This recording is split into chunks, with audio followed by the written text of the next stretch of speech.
like 5 seconds early. And we're go. Okay, 5, 4, 3, 2, 1. I'm John Miglash for the WDMA. We're going to be talking about AI today. Mark Ritson. And a little bit of baseball. Yesterday was opening day, and so here we go with a cool commercial from Major League Baseball. Book. Aaron Judge, he's done it! 62! To get to 62, you got to go back to 61. 1961, 161st Street, game 161. 61 degrees, number 9 hits 61. 61 years later, in game 161, number 99 hits 62. The night the Yankees go 99, and yeah, 62.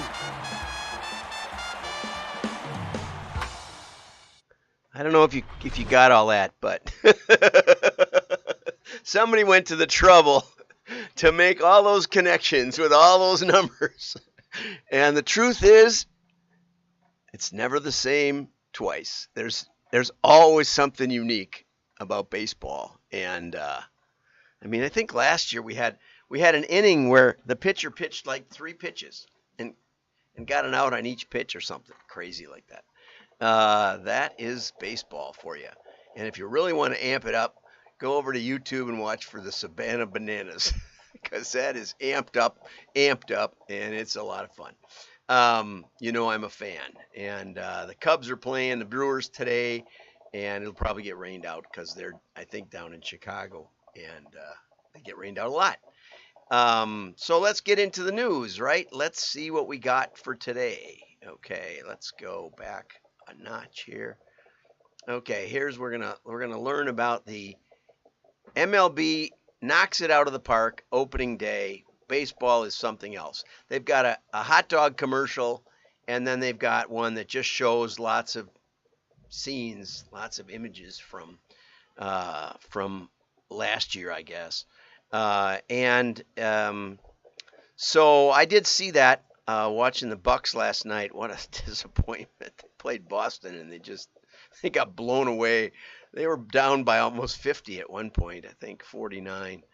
The league has unveiled a brand campaign designed to remind crowds of the timeless joy of baseball games. And a big part of it is just being there, and it really is fun. And the Milwaukee Brewers have one of the best ever. Hot dogs is an interesting one. That's in the show notes. You can click on all these and get right to the commercials. But they actually say they've got Humphrey Bogart saying a hot dog at the park is better than a steak at the Ritz or something like that. Really excellent. A lot of fun. Yeah, Humphrey Bogart. We won't tag him. He won't probably reply. The numbers game, though, was the one I liked the best. I watched all 4 of them. I do this background search so you get the best of the best. Okay, baseball is comfortable and nostalgic at one moment, and the next it can be unpredictable. It is unpredictable. It just shows you how the past almost predicts the future, except if it doesn't. Says Josh Bogdan, the agency's creative director. As such, baseball is something else, a campaign that is grounded in the truth about the game. We didn't need to invent, I like this part, we didn't need to invent new stuff to make this game or work interesting. Absolutely right. Okay, so that's that from Portland. Okay, now we're going to go right over to Ritson. And I was going to interject a couple of direct marketing articles, but I'm going to use this as a launching pad as usual. And I'll write to Mark, and I hope he watches it. So AI, Mark Ritson, AI opportunity is in the making customers believe the bullshit. And the gist of the article, we may have a short day today. I may not talk the whole time, the whole 20 minutes. Oops, I forgot to turn off the baseball diamond. There you go. He spends a lot of time talking about, he said lots of people are asking for help understanding the potential of ChatGPT. He says it's a toy. It's just a toy. Put it down. Don't share your games with the rest of us. We have work to do. He says, first, like the multiverse and all other technological wet dreams that have distracted and derailed marketers in the inevitable cycles of idiocy and that bedevil our industry, we need to draw a thick black line between the long-term implications of what eventually happened and the orgasmic cries of amateur joy emanating from the throng of premature adopters. Secondly, you might sense my frustration that it's distracting us from the basic foundations of marketing, which are nowhere to be seen. Okay, right. And then he recapitulates other articles. 95% of agencies don't think marketers brief them with any clarity or strategy. 2/3 of big brand briefs are unclear about who they are targeting. What's the first most important thing? Who you're aiming at. What's the next? The offer. More than half the client briefs delivered last year had no clear objectives. Okay. So, and I'm sure, that's just data, as they say. So Microsoft, 15 years ago or something, see it's where it says that, bought a company and said, we're going to go after Google. And here's the chart of search engine market share worldwide. And up here is Google at 95%. And it is flat, flat, flat, flat, flat, flat, flat. And here is Bing, Yahoo, can't read this very well. Whatever else the others are, it doesn't matter. They're all down here. They're all splitting up 1%. So 15 years ago, Bing was meant to get Microsoft back in the search game, okay? But Google has two brand assets. One, Google's share of mind is so established it's become a verb. Just Google it, right? And second, most people believe that Google invented the search, that it's the best search. If you compare that with Alta Vista search, which you might remember, but you might not. I remember Dogpile and a couple others. So that was a file search, and there were a bunch of them. But anyway, Lycos. I remember Lycos also. They have. When we first got started, there weren't search engines. You just type something. Let's type something. You get some real surprises, real eye-opening stuff. Okay, so we were grateful when the search finally came along. Okay, so you think that Google has the best search engine ever. Well, along comes, and I had highlighted this. I had highlighted it, and I forgot to save it at home. So my highlights in here have disappeared on me. But anyway. So now in January, Microsoft invested $15 billion in OpenAI, okay? And they're going to update their search. In February, Microsoft unveiled AI-powered Bing. The race starts today, Nadella said, who's the head of Microsoft stuff. And Bing within hours, right? Bing became so popular, it had to start a waiting list, okay? And you could get to the head of the line to try out Bing, the new Bing, if you made Bing their default browser. I didn't even know Bing was a browser. And downloaded its app onto their phones. I don't put apps on my phones. Oh, here's now here's some highlights again. Is AI-powered Bing better than Google? There are no real objective standards for any search engine. So, Mark, I'm going to show you an objective way to test search engines. I found this in an article. I couldn't find the article this morning, but I will show it to you so that you know how to compare search engines. And I will show you why Google is the best search engine. So you heard it here first, folks. And if you know Mark, send him a note, say, you should check this out, because now you'll know. So if you buy into AI and ChatGPT and the whole narrative of machine learning, you will perceive that your results are superior because of your prior beliefs. Okay, so this is important. I'm going to, as usual today, I'm going to debunk that there's no way to test it. Okay, this WDMA is about testing, right? It's about letting the market tell you what they want. And now you're going to see why Google has some advantages. In a great moment of irony, the biggest and most immediate implication of computer-based AI is that it plays to one of the oldest, most human, subjective facets of consumer decision-making. In other words, if you put a new bell and whistle on it, people may want to try it out, okay? And that's fair, right? It's fair. But here's why. Okay, so I typed in the word Washington in Bing, okay? And I printed the page. And you will see the state of Washington comes up. Good call. That might be what I wanted. And then there's a map of Washington. Then there's places to stay. There's national parks in Washington, Washington state map, a picture of Seattle, and more Washington, Wikipedia Washington, places of interest in Washington, Washington travel, more Washington. Oh, here we finally get to Washington, D.C., but we also get to Seattle, Bellingham, and then Washington, the news related to Washington, but mainly the government, Washington.gov, official tourism of Washington, the history of Washington. There's a couple of, and really down here we start to get to images of Washington, D.C., okay?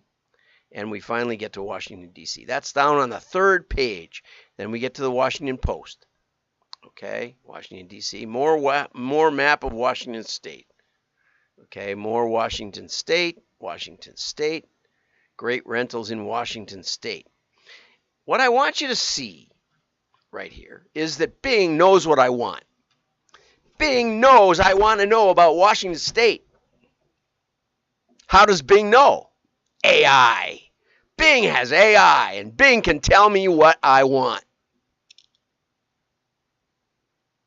Is that true? Is that what I wanted? No. I wanted to see if Bing wanted to tell me what I wanted. And as I talked about all week, really, this week, this is the big flaw in data-driven marketing. We think if we have enough data, we'll know all about you. And because we know all about you, we can predict what you want. I can't even predict what I want. Think about the last time you went into a big box store and you had a list of items, maybe in your head, maybe in your hand. You know, I go to the grocery store I have Keep on my phone, and I click the boxes, and I still don't come out with what I wanted. Either they didn't have what I want, or they changed brands on me, or I forgot. I clicked off some and I left others, or I just decided I didn't really want that. Or, more likely, I found something else I wanted that I forgot to put on the list, right?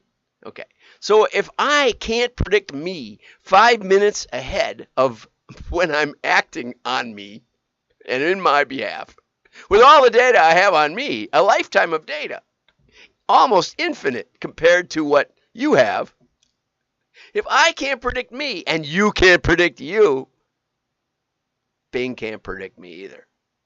It's not predictable. I am not a predictable person. And nobody's predictable. And, you know, we tried with Musician's Friend. We had all that, their buying history. We knew the drummers geodemographically were different than guitar players. And we could tell things about what kind of a guitar player. We had amateur guitar players, we had classical guitar players, and we had super professional guitar players. Oftentimes, the buying was done by their manager. You know, and we could find those things in really creative ways. I won't tell you all the creative ways, but we applied this to company after company where we could differentiate their market in a way that they had never conceived of because they had their inventory master file and that's the way they thought of their items. But their items were windows into the character of their customers, which gave us the opportunity to personalize.